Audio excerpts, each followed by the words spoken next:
We're back again at Bezier Games with Ted Alspach, and he's going to talk about Terra from Friedman Freeze, and they're bringing it over to the United States. So Ted? Friedman did a game several years ago called Fauna. It was an SCJ nominee. It was a great party game about animals, and he followed it up now with this game called Terra, which is more of a geographic event and landmark party trivia game. And one of the really neat things about this is the way it was designed is that you don't have to know a lot about geography to have fun and play the game. It's similar that in which a lot of people compare this in a lot of ways to Wits and Wagers with a map, because Wits and Wagers, a lot of people don't know exactly, but you're kind of betting on who does know or who's closest to the actual real value. You've got actually a similar sort of mechanic going on here. What's going to happen is we've got a box full of cards here that have different topics on them. And to make things fair, we always start out by finding out who the smartest person is at the table, and they give the box to the player on their left, so they go last. Gives them a slight disadvantage and kind of helps out the rest of the table there.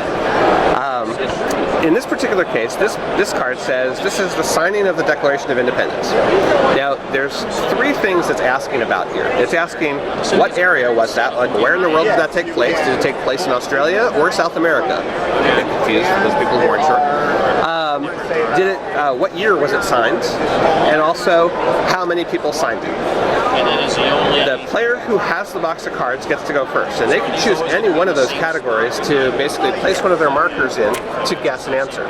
So for instance, if I went first, I'm super smart, so I'm going to say, you know what, I think it was signed in the Northeast somewhere. I think my daughter the other day, we were getting them up to speed on this to teach people, and she's like, yeah, it was in Washington, D.C. that they signed it. And we're like, it's close, but not quite. But anyway, she got the area right. It's the Northeast, so that was fun. It's our public school system at work there.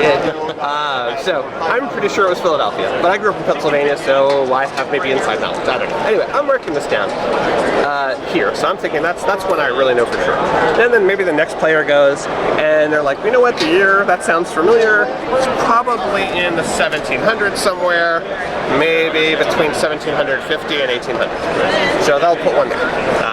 The next one is how many signers, so the next player, they'll go and they'll, oh, maybe this, or, like, you know what, I don't know any of those things, but I do know it was in the Northeast, and even though I'm pretty sure that's the right answer, they're going to get points for placing in any area that's adjacent to the right answer. So if they come in close, they're actually still going to get some points. So they're going to go, you know what, I know it wasn't the Midwest, but I'm going to put one there anyway because that's guaranteed points. I know for sure I'm going to get something out of it. Whereas these other things, I just don't know that. Okay. It goes back to the next player and then go, you know what, I don't know those either, but I'm sure it was the Northeast, so I'll go there. And each player will continue to place markers. This person's very smart. They go, you know what, I think there were between 20 and 50 signers. The next player still wants to focus on this, and they're kind of surrounding this. This player wants to jump in on the action and place there, and continue. And you can continue until you either run out of cubes or you decide not to play anymore.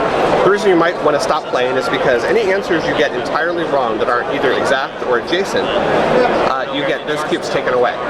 And so then you have less cubes in the next round. So you want to only basically play the cubes that you think are actually going to score you points.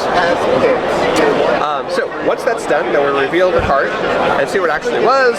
Yes, indeed, it was the Northeast. So the player here, yellow player, is going to get 7 points for being correct, and also 3 points for an adjacent answer and 3 points for another adjacent answer.